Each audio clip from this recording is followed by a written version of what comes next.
how to set screenshots to save in JPEG or in PNG format on the Samsung Galaxy S25, S25 Plus, or the S25 Ultra.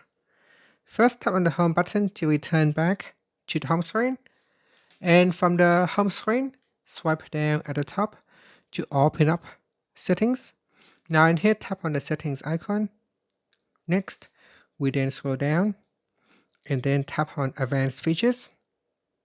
From here, scroll down, then tap on screenshots and screen recordings. After that, we then go down, and from here, tap on format.